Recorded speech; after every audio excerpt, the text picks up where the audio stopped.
Non, mec, donne-moi la carte d'abord pour voir. Et cette carte, pourquoi vous êtes tous à me la réclamer? Parce qu'on en a plein le cul de te suivre comme des toutous. Qu'est-ce que t'as à râler comme un GPS ambulant? T'es miro ou quoi? En long, en large et en travers, on est perdu, bordel! Dis-lui, McCluskey. Vas-y, mets-le au parfum. Je les crois pas, ceux de votre espèce. T'entends quoi par ceux de votre espèce? Toi, t'entends quoi par ceux de votre espèce? Bonjour à tous, ici Mister Cult. Au programme aujourd'hui, pour arriver à ses fins, une star est prête à tout, même à changer de bord. Alpa, si tu me détaches maintenant, je veux bien te sucer le dard, là, tout de suite. Je te le répète, pour la dernière fois, je kiffe trop les chattes. Je te câline les ballots, je te tutoie l'invertébré. Je t'aspire la bite et en fin de séance, j'avale. Allez, viens par ici, qu'on en finisse. Vous êtes prêts? C'est parti pour Tonnerre sous les tropiques.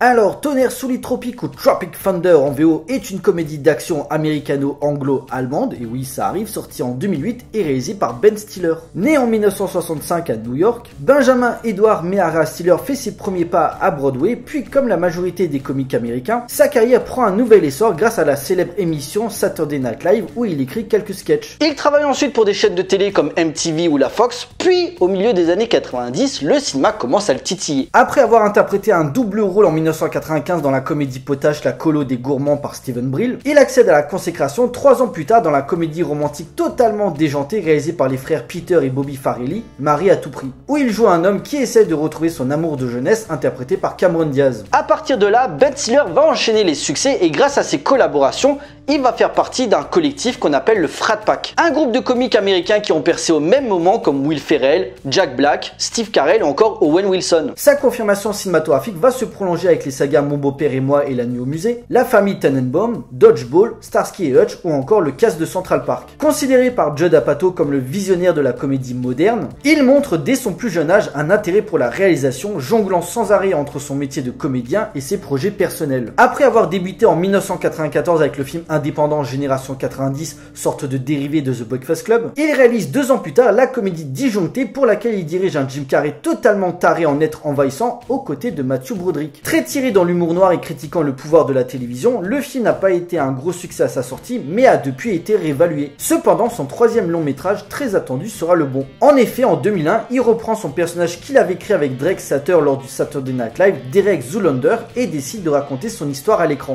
Critiquant non sans une certaine ironie le monde de la mode et le mannequinat, Zoolander devient rapidement un film culte auprès des fans de l'acteur. Puis après avoir mis en scène le film du jour, il décide pour la décennie suivante de prendre un nouveau virage dans ses personnages avec des rôles plus dramatiques et moins axés sur l'humour excentrique. En 2013, il réalise La vie rêvée de Walter Mitty, adaptation du roman de James Turber, narrant l'enfermement d'un homme ordinaire dans le monde réel mais qui doit traverser une grosse difficulté dans le domaine professionnel. Pour trouver un nouveau souffle à sa vie, il embarque dans un périple en quête d'aventure à travers le monde. Une œuvre à la fois touchante et poétique permettant à l'acteur de trouver un rôle à contre-emploi. Un très beau film à découvrir. Enfin, en 2016, il reprend son rôle de Zoolander pour la suite 15 ans après le film original, retrouvant ses compères Owen Wilson et Will Ferrell, mais avec Penelope Cruz et Justin Bieber. Une comédie dans le même esprit que le premier volet, mais qui restera moins marquante. Par son capital sympathie et son hyperactivité dans le monde du cinéma, Ben Stiller est devenu l'un des acteurs les plus bankable du système hollywoodien, exportant très bien sa griffe du rire dans le reste du monde, notamment en Europe. Accompagné de sa bande de potes habituels, Ben Stiller s'est forgé une filmographie solide à travers des personnages de bougres ou poissards mais romantiques, ou de nigauds prétentieux mais attachants. Continuant de marquer les esprits par son génie humoristique et son exubérance bouffonne à l'écran, il cite Buster Keaton comme référence majeure, l'acteur a joué et réalisé des ovnis cinématographiques qui ont façonné sa réputation de comique créatif, cherchant sans cesse de nouvelles approches humoristiques pour renouveler le genre. Chapeau l'artiste. Mais revenons en 2008. Étant devenu l'un des porte-étendards de la comédie hollywoodienne, il prend le système à contre-pied en proposant une satire de l'industrie cinématographique américaine et du mode de production de ses blockbusters. Une pastiche des films de guerre à travers un casting de dingue, Jack Black, Robert Downey Jr., Nick Nolte, Matthew McConaughey ou encore Tom Cruise, sans oublier Ben Stiller himself qui réalise, produit, scénarise et interprète le rôle principal. Rien que ça, ainsi sort Tonnerre sous les tropiques. L'histoire Tug Speedman, star des films d'action, Jeff Portnoy, spécialiste des comédies grasses, Kirk Lazarus, acteur multi-oscarisé, Al Pacino, superstar du rap et Kevin Sandusky, jeunes acteurs en devenir, font partie du casting de Tonnerre sous les tropiques. Adaptation de l'autobiographie d'un vétéran de la guerre du Vietnam, considéré comme le plus grand film de tous les temps sur le papier, mais dans les faits tout dérape, les égos surdimensionnés et les caprices de stars, ainsi que l'incapacité du réalisateur Damien Cockburn à gérer son équipe font grimper le budget et le studio pense à arrêter le tournage. Cependant, avec l'aide de John Tabak, l'auteur du roman dont est tiré le film, le réalisateur emmène sa troupe dans le Triangle d'Or en pleine forêt où ont été mises caméras et explosifs pour une expérience de cinéma vérité intense. Cependant, le voyage va se révéler être un véritable enfer pour le casting et tout ne va pas se dérouler comme prévu. À travers une comédie bête et méchante parodiant le genre du film de guerre, Ben Stiller dresse un miroir déroutant sur les coulisses hollywoodiens et la vision dégoulinante de cynisme qui en découle. Présentant via des gags régressifs et une drôlerie folle non-stop, l'acteur-réalisateur s'amuse à démonter l'industrie cinématographique la plus puissante du monde comme une machine à fric où seul règne le profit, un blockbuster par son budget important, mais en réalité un anti-blockbuster par son discours. Mère nature vient de mouiller sa petite culotte.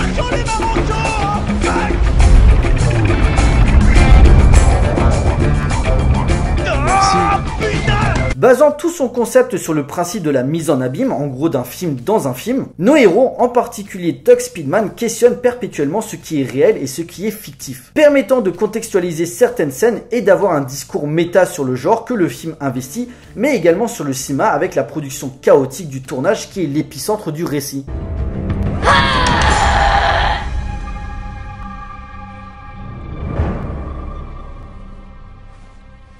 Je m'appelle Tran. Tu entres sans me demander dans mes champs de pavots. Tu es un sale chien des stupes. Vous avez remanié mes scènes? Une grosse farce à l'humour régressif quand il ne tape pas sur les acteurs hollywoodiens avec en introduction des faux trailers présentant chaque membre du casting. Tugg Speedman et Jeff Portnoy qui enchaînent les suites commerciales, Kirk Lazarus proposant des rôles ultra dramatiques pour caresser l'académie cinématographique dans le sens du poil, ou encore Al Pacino, rappeur bling bling pour faire plaisir à la communauté afro-américaine. Sans oublier Damien Cockburn, bon yes man européen incapable d'imposer la vision de son film et de gérer les égos de ses stars. Je devrais pouvoir, je pourrais filmer toute la scène sur le vif comme une guérilla. Sordide trash, je prive ces hommes de labyrinthe assistant lèche-cul pour les plonger dans la crasse. La vraie crasse. Une vraie peur dans les yeux, Voilà. une vraie peur, une vraie émotion. Ouais, feuille de trèfle, je l'ai. Tu l'as. Je l'ai. Tu l'as. Je l'ai. Tu les plonges dans le monde sauvage. Une succession de portraits à l'esprit totalement dérangé, surtout représenté par le trio principal Ben Stiller, Jack Black, Robert Downey Jr., une star de blockbuster en quête de crédibilité après plusieurs échecs successifs, un comique ultra dépendant aux drogues et un acteur reconnu dans le milieu mais tellement dévoré par ses rôles par la méthode de l'acteur studio qu'il ne se reconnaît plus. N'hésitant pas à changer de couleur de peau pour coller au plus près de son personnage, ce qui ne passerait plus actuellement avec ce délire de whitewashing. Ouais. Sûr qu'il doit y avoir de l'écrevisse sous ces maudits cailloux. Et peut-être même des pommes pour gâter l'enfant Jésus. Ah là, dis donc. Ouais. Ah là, dis donc, ouais, on parle tous comme ça, nous autres. On parle tous ainsi, c'est-à-dire avec l'accent, ouais.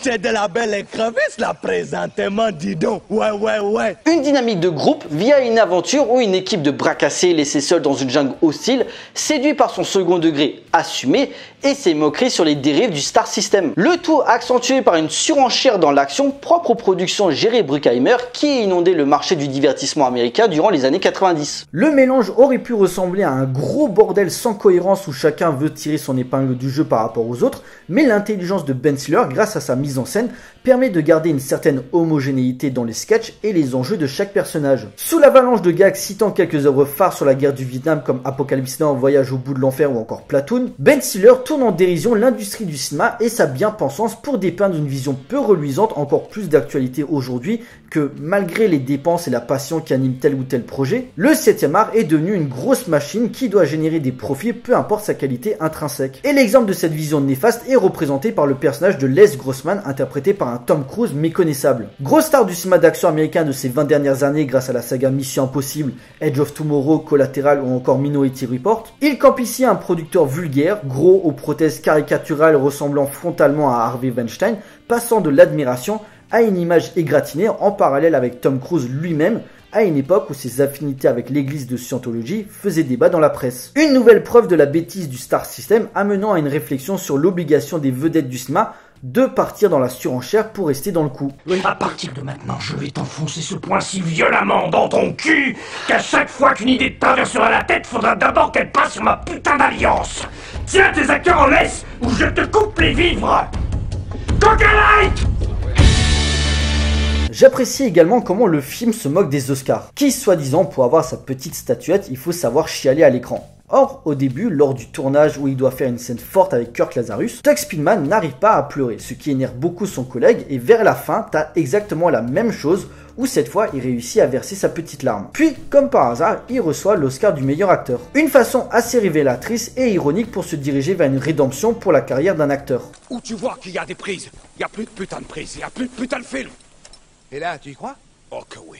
Ah ouais? Dur comme fer, mec. Alors pourquoi tu restes dans ton rôle? J'ai des raisons, mais ça, c'est pas tes oignons. Des raisons que dalle? J'abandonne pas un personnage tant que le DVD version longue n'est pas sorti. Une intelligence d'écriture pour une œuvre mixant parfaitement l'intimité touchante de nos héros, action pyrotechnique extrême dans la surenchère et déconnade grâce pour mieux questionner la légitimité du divertissement bourrin dans l'inconscient collectif. Un film bourré de clins d'œil et de private jokes qui peut s'égarer par moments, notamment dans sa deuxième partie par des dialogues un poil lourdingues, mais qui a le mérite d'aller au bout de ses idées et dans son discours. Un faux film de guerre réfléchissant avec une bonne tape au cul sur la part d'ombre du rêve hollywoodien. Le mensonge, la culture du pognon, la métamorphose physique, les icônes vénérées du grand public, les effets spéciaux, tout en renvoyant, non sans une certaine ironie, l'image de sale gosse en dehors des tournages. Comment vivre à fond son métier d'acteur tout en se questionnant sans arrêt sur l'avenir de sa carrière. Un casting ô combien attachant, mais englué dans les clichés, n'arrivant jamais à se dépêtrer sur la dictature des apparences. Un film d'action malade, jouant sur le cynisme par sa façon de se moquer des codes établis, propres au genre, sans pour autant prendre le cinéphile pour un abruti. Où est ta ferme, américain? Ma ferme. Oh shit. Ma ferme ta gueule! Ah ouais! Messieurs, dames, il est l'heure de conclure. Extravagante tentative de comédie totale, spectaculaire et passionnante dans ses excès, Tonnerre sous les tropiques demeure la comédie d'action ultime tant elle digère parfaitement ses références, la bifurcation des genres qu'elle investit, ainsi que les codes narratifs et visuels dont le film aime se foutre en permanence. Disposant d'un casting 5 étoiles, doté chacun d'une personnalité propre, Ben Stiller propose une œuvre unique, ambitieuse à l'ampleur que ce soit dans les thématiques, la mise en scène et surtout son écriture méchante, mais beaucoup plus intelligente que le film laisse à penser. Désacralisant la mécanique cinématographique par un savant mélange entre faux film et réalité où la tournure comique nous permet une certaine incrédulité dans son univers, le film joue sur différents degrés de lecture pour mieux nous renvoyer à la tronche la vision désenchantée qu'est le cinéma de divertissement, tout en disant en même temps que peu importe qu'une œuvre soit bonne ou mauvaise, ça reste que du cinéma. Tonnerre sous les tropiques est un film culte à découvrir d'urgence. C'est l'heure. Que ce soit le plus grandiose de tous les films de guerre jamais faits. Ouais! Ouais. Et que ça sorte. Ah ouais!